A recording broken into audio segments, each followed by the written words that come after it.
Muy bien, chicos, estamos aquí con el último tema gramatical de este semestre. Es nada más y nada menos que el subjuntivo.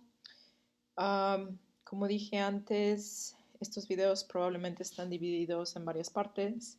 Entonces comencemos con este. Muy bien.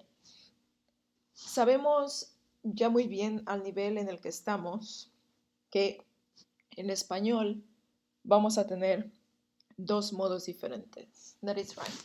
It is called mood, right?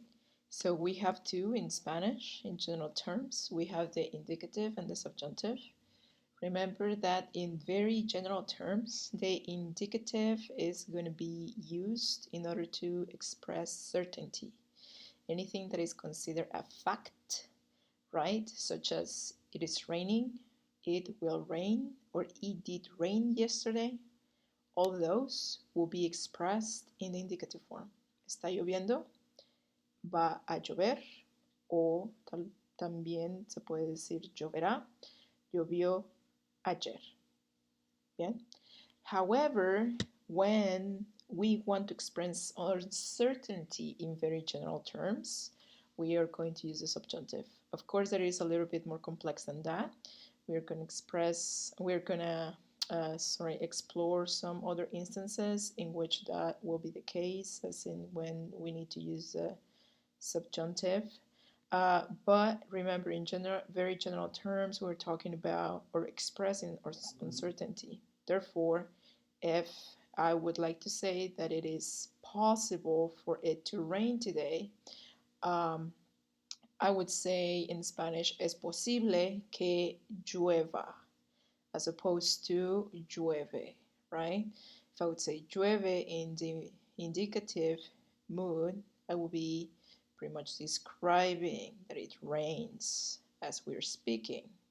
But if I say, on the other hand, it's possible that it rains, es posible que llueva, we will identify the use of the subjunctive there precisely because I am talking about the possibility, something that is uncertain. So remember, even when we express uncertainty or possibility, obviously those events are still likely to happen. The only difference is that we do not know if they will take place for sure. All right, that's a very general way to see it, but remember that the subjunctive will also have very specific uses. It will be employed under very specific circumstances. Okay, so let's explore some of those. We have some examples here. Let's start by reading them out loud. I'm obviously going to read out loud the version in Spanish. Viven juntos porque es la mejor manera de ahorrar dinero. Right, so I can identify the indicative, right? I'm describing a fact. They live together. That's a fact. And they believe that that is the best way to save money. That's the reason why they're doing it, okay? So since they have certainty in that sense, we use indicative here to express this idea. Me recomendaron un abogado muy bueno. All right, so the quality of the lawyer, it is still open to debate, right? I still have to verify that. But it is a fact that other people agree that he's good, and there's also a fact that this lawyer in particular was recommended to me. That's why we have the indicative form or indicative mood. El grupo se reunirá mañana por la noche, right? So once again, there is a certainty here. We have made plans. Therefore, as a group, we are gonna meet tomorrow. We will meet tomorrow. So pretty much these are very similar to the examples I have given you before in terms of tense. We have one in the present, one in the preterite, in the past tense, and one in the future, all of them with the indicative. All right. However, I also have two more examples in which I can identify the subjunctive, right? Mood. Es importante que tengan un programa de servicio de alimentos de verano. I am highlighting the importance of something. So I might be saying this idea out loud as some sort of suggestion for someone. It is a mild suggestion since I am just emphasizing the importance of it. I am obviously by it conveying that this program, this summer food service program, is not in place yet. Okay, so we can assume that we are either planning in general to carry out the summer program, and therefore, as such, someone in the audience or in the group of the people that are um, working together to design the summer program, it's an idea that is thrown out there as some sort of very mild suggestion, right? Um, so for that reason, we'll have the subjunctive form. Now notice, however, that the subjunctive mood, it is also complex given the fact that the sentences are also going to be longer. And the reason why they're going to be longer is because we have more than one clause. If we revisit one of the sentences um, in the first section, for instance, el grupo se reunirá mañana por la noche, we have a single sentence, we have a single clause, we have a single noun or subject that we are referring to that is going to carry out a single action. El grupo, right, as the subject, and se reunirá, will meet. However, contrast that to these two sentences that are shown or displayed as the examples of the subjunctive mood. First of all, we have the idea of es importante, right? Although very short, that is a single clause. That's a clause by itself. While the second clause, it's pretty much going to start from tengan un programa de servicio de alimentos, right? Tengan, that's where it's going to start all the way to verano. Que pretty much in here is serving as this little element that is going to conjoin these two clauses together. Now, bearing that in mind, realize that in the first clause, we are going to have a verb, es, right? And that verb is going to be conjugated in the infinitive form. Sorry, in the indicative form. While in the second clause is where I am going to have a different verb, and that verb is going to be conjugated in the subjunctive one.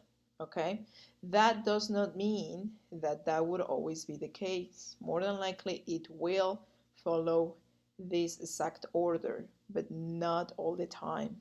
Syntax, that is the capability of moving around elements within a single sentence, is very flexible in Spanish, way more flexible than in English. As such, I could say exactly the same idea in the following way. Que tengan un programa de servicios de alimentos de verano es importante. All right, so same idea, just playing around a little bit with the order. Okay, now notice, however, that in spite of this movement, the same elements are conjugated, the same verbs are conjugated in exactly the same mood. Que tengan un programa de servicio de alimentos, because it is a recommendation I'm providing. Es importante, is because I am stating that my perspective in that sense, right? And I'm expressing my perspective with an impersonal phrase. We will see in a second what impersonal phrases are, but the fact that I kind of change around the order of these two clauses does not affect the conjugation of them, because the conjugation are still reflecting a mild suggestion, okay? That we will see embedded in que tengan un programa de servicios de alimentos de verano, while my perspective, or the fact that I am emphasizing that is important, it is still reflecting the indicative form. So please don't get confused in that sense. Now, next sentence. Recomiendo que los niños asistan a este programa. As you can see, that is a completely direct suggestion or recommendation, right? So since I am pointing out that I am recommending, that one little clause, which is very short, it is pretty much just consisting of a verb, and within that verb I also can see who is the subject. Obviously the subject is I, because the conjugation of the verb, recomiendo, yo recomiendo, right? Que los niños asistan a este programa. Right, so once again, we have two clauses. Recomiendo is the first one. The second one, que los niños asistan a este programa, or more specifically, los niños asistan a este programa. Remember that que will simply serve as some sort of unit force, right? It's kind of the glue that is sticking these these two clauses together. Now, que los niños asistan a este programa, recomiendo. Once again, I can play around with the elements in terms of order, but the essence, the grammatical essence of each of them have not changed. Since within the clause, los niños asistan a este programa, is the recommendation itself, that is why you will still need to conjugate this verb in the subjunctive mood, right? So whether I have recomiendo que los niños asistan a este programa o que los niños asistan a este programa recomiendo, you will obviously still need to include the same conjugations in the same mood. All right, so let's keep moving forward. How about the signals? Well, let's talk about that. There are some expressions, some particular expressions, and some obviously hints, so to speak, right? Some trigger words that we will find, and that when we hear them or when we read them, we need to pay a lot of attention, because more than likely they are going to prompt the use of the subjunctive, right?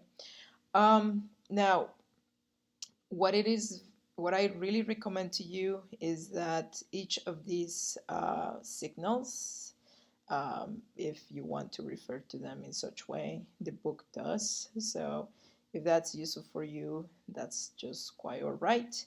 But please, one of the things to bear in mind is, if you are going to start practicing with them or memorizing them, make also sure that you are doing so following specific categories, such as in this one we have those subjunctive signals that reflect wishes and desires, right?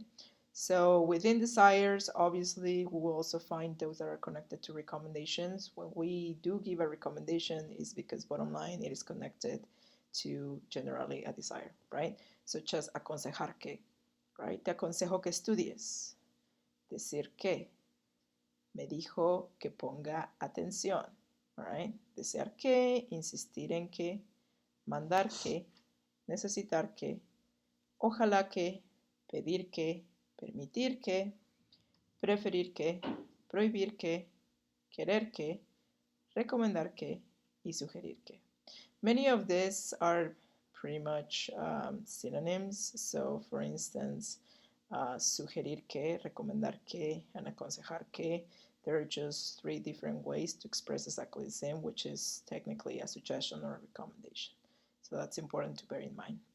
Also for you, as you are going over them, practicing them, memorizing them, using them, remember, the more connections we make within groups, the better, right? Within emotions, remember that emotions, anything that will express those within two different clauses, you will also need the subjunctive. For instance, alegrarse de que. Me alegro de que mis estudiantes usen los videos que yo preparo, for instance, right? We can still identify two different clauses. The very first one, me alegro de que. Me alegro, which reflects obviously a specific subject, yo, right? Also conjugated in the indicative form in the present, me alegro, right? Now, de que, following the next clause, mis estudiantes usen los videos que preparo. Mis estudiantes, within the second clause, being serving as this word in particular that serves as the subject of the second clause, usen, right? In the subjunctive mood, los videos que hago o los videos que preparo. Notice there that we have a way more complex sentence in the one that I just said because we actually have three clauses. We can recognize three of them. Me alegro de que will be the first one. Mis estudiantes usen los videos. And then the third one, que yo hago, that I make. Que yo hago is reflecting the indicative form as well because it is a fact. I am the one preparing these videos, right? Now also notice that these three clauses are all connected with the same pretty much element that is serving to unify ideas in the case of these sentences, which is que. Me alegro de que mis estudiantes usen los videos que yo hago. All right. So notice that, or remember that rather, because I'm pretty sure you have noticed this before. Remember that sentences in Spanish, syntactically speaking, can become very complex and very long. So it's important to bear in mind which elements are working, or what role each of the elements within a sentence is playing, right? And most importantly, identifying which are these different clauses. So let's keep going over other expressions of emotions. We also have enojarse de que, esperar que, estar contento, contenta de que, gustar que, me gusta que. Me gusta que mis estudiantes pongan atención. I like that, or I enjoy that my students pay attention, or I enjoy it when my students pay attention, okay? Me gusta que mis estudiantes pongan atención. Lamentar que, molestar que, sentir que, sorprender que, temer que, y tener miedo de que. We also have impersonal expressions, as I mentioned before. Impersonal expressions, as long as you have que, will always require the subjunctive mood. Impersonal expressions are those in which you're pretty much expressing a very overgeneralized statement, or rather just generalize a statement. These are the equivalent of English expressions like it is good, that, it is good, it is bad, it is recommendable, it is necessary, it is possible, okay? It's bad to smoke. It is bad, it is good to exercise. It is possible that he comes to the party, for instance. So, how do I build these expressions in Spanish? As you can see, you will have el verbo ser, always conjugated in the third singular form, that is the one corresponding to él, ella, usted. So we'll have es, él es, ella es, usted es, right? Es, always. After that, you will have, more often than not, an adjective, right? For instance, es bueno, es difícil, es dudoso, es extraño, es fácil, es importante, es imposible, es increíble, es indispensable, es malo, es mejor, es necesario, es posible, es preciso, es probable, es urgente. As you can see, our only exception is the very first one. Es una lástima que. It is a shame that. But as you can see, most of these are going to follow a very straightforward structure. So we have es, remember the conjugation for the third singular form, es, from the verb ser, an adjective, and then que, all right? Es bueno que estudies. Es difícil que obtengas el trabajo. Es posible que llueva. Es probable que tenga un mejor empleo, and so on and so forth. Okay, now notice one thing though. It's, as I said, a very general way to express an opinion, but very important. Impersonal expressions can also be used without the subjunctive when you do not add that que.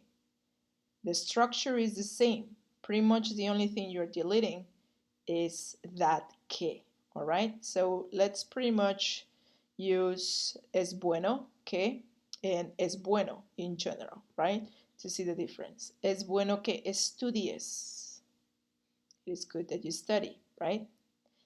We have the subjunctive mood right there. Es bueno que estudies, since I am including que. However, in the minute that I remove que, I have to say, es bueno estudiar. It's good to study, right? Notice the difference then. What do we need? Simply the infinitive form. Es difícil que él obtenga el trabajo. Es difícil obtener el trabajo. Notice that big difference, because in the moment that you remove que, not only you need the infinitive, but it's also very generalized. You're not necessarily directing this idea to someone in particular, right? Es difícil obtener el trabajo. It's hard to obtain or to get this job or to get the job. So it's very generalized. That statement in particular is not referring to someone specifically. However, if you add que, and since you need to use the subjunctive, you would say es difícil que él obtenga el trabajo. It's very difficult that he gets the job. Therefore, not only you have the need of using the subjunctive, you're also referring to a person in particular. In this case, he, or we can change that he. We can replace it with Julio. Es difícil que Julio obtenga ese trabajo. All right? So that's important to bear in mind. Now, we also have those expressions that are linked to doubt and denial. Dudar que, negar que, no creo que, no pienso que, presumir que, quizás and tal vez. Quizás llueva. Perhaps it rains. Perhaps it will rain. All right, as opposed to llueve. Llueve hoy, llueve en este momento. It rains right now, it rains in this moment, okay? It is also important to bear in mind that we are required to express indefinite ideas, also with the subjunctive. Notice as well in our example that I have a more complex sentence where I pretty much have two different clauses, right? ¿Existe alguna ley que establezca el pago mínimo? Does any law exist that establishes minimum pay? So whenever I am asking about something that is indefinite, as you can see right here, it will be the equivalent in English of concepts such as any or anything or anyone, right? These kind of elements are the ones that are associated with the indefinite ideas, right? Okay, so you gotta bear in mind that if we absolutely need to, we can relate these ones to the categories of doubt and denial, right?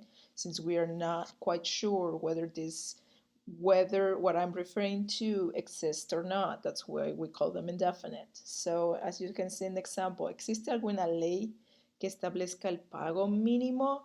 Once again, we have two different clauses. The first clause is obviously reflecting, once again, the indicative mood. But in the second one, since I am questioning about something, once again, that is indefinite, that it may or may not exist, we are using the subjunctive mode, right? That's why we have establezca. In the negative one, all right, once again, this category, as we can see it here, does not necessarily have any fixed expressions, okay? However, it is going to require the subjunctive whenever we are referring to something that is non-existent or in a negative way. For instance, no encuentro ningún trabajo de tiempo parcial que me ofrezca seguro médico, all right? So what I am not finding is what we will express in the negative way, in the negative form. I cannot find any part job. That what? In that description of what I am expecting to happen, but I cannot find, is when I'm going to use the subjunctive. That's why I have que me ofrezca un seguro médico. Once again, remember, two different clauses. The first one starting with no, going all the way to parcial. Second clause pretty much starting with me, all the way to médico, put together by this que. All right? Once again, first clause is going to be in the indicative form. Second clause is going to be in the subjunctive form. Okay? Okay, let's keep going. Any guesses? All right. So, it's referring to something hypothetical. Most of them we can link with if clauses. Okay, this one's totally fitting here. Let's look at the example so we can have a better idea. Usted tiene derecho a recibir los beneficios mientras cumpla con los requisitos. So for instance, as you can see here, pretty much my signal phrase will be as long as. Why? Because it is creating some sort of condition, right? So it can be either hypothetical or attached to a condition. So as long as you fulfill the requirements, mientras cumpla con los requisitos, that mientras will be your pretty much your trigger word that is going to let you know that you will require the subjunctive when using this expression, this conjunction. All right. Also, con tal de que, provided that. Usted puede recibir Medicaid con tal de que sus ingresos no sean demasiado altos. Once again, very similar, right? Provided that, as in whenever there's this condition. As long as this condition is covered, therefore, you will be able to receive Medicaid service. Okay? In instances like this, obviously, you will also be required to use the subjunctive one. No sean demasiados altos. And remember, we also mentioned the if clauses. Therefore, you will have a sentence like the following one. Lo contrataría si pudiera. I will hire you if I could. Which means, obviously, that there's not that possibility, right? Or for instance, lo contrataría si hablara inglés o si hablara español. I will hire you if you would speak Spanish, but it cannot be the case because you're not covering that requirement. All right? Well, I hope this helps. This is, as I said, the first part. Be ready for the second one here. It's right below this one presentation. Please let me know if you have any questions. Thank you.